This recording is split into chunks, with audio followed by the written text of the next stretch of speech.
Robots do not currently convey behaviors that allow them to seamlessly initiate interactions with humans.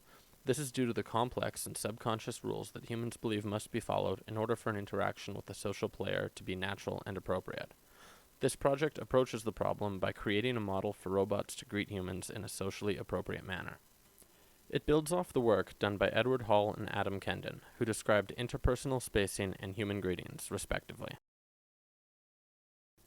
In a typical greeting, two people will start by acknowledging each other through mutual eye contact. Then, either one or both of them will engage in a distant salutation. Kendon identified a number of these.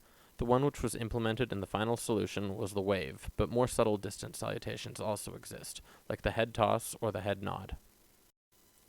The two people then move towards each other through social space, a process Kendon labeled as the approach. Specific behaviors are observed during the approach.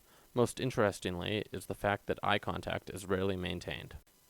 Once they enter personal space, they perform a close salutation, usually verbal, although a hug or handshake is appropriate in some situations.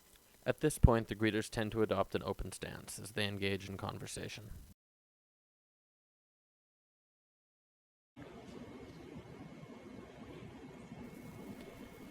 The robot shows typical idle behavior, shifting its weight and looking around the room when nobody is in its public space. When a person enters the robot's public space, it will attempt to create mutual eye contact. If the human does not return eye contact, the robot will attempt to get their attention by vocalizing.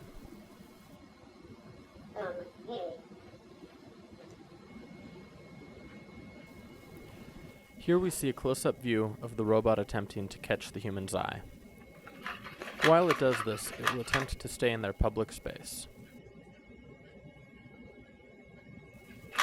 The robot then engages in a typical distant salutation. For this project, the most obvious body motion, the wave, was chosen, because more subtle motions were not perceived by others as social cues when coming from the robot. After the distant salutation, the robot will move towards the person through their social space, in what's called the approach. In this phase, the robot explicitly avoids eye contact, similar to observed human behavior. This is done to avoid the perception of staring and hopefully minimizes the uncanny valley phenomenon.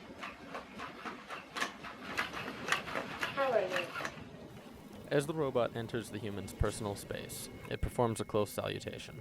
In this project, the close salutation is a simple vocalization to avoid physical contact between the robot and the human.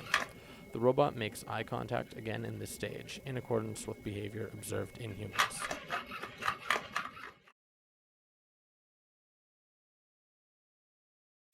The system tracks the orientation and location of the human and robot using a Vicon motion capture system. Infrared cameras mounted on the roof provide constant feedback to the program. The robot uses a state machine architecture to dictate its behavior. This has been effective in simulating social behavior, but leads to overly simple and predictable behavior when the interaction is repeated many times. At each point, the robot attempts to maintain appropriate spacing in accordance with Hall's Proxemics. The speed at which the robot moves depends on how far he perceives himself to be from the most appropriate spacing. This means that he slows down before stopping and will shift his weight subtly for small compensations. The intent is that this appears socially appropriate and normal. When the robot moves its head to the point where its neck is strained, it will adjust its body accordingly.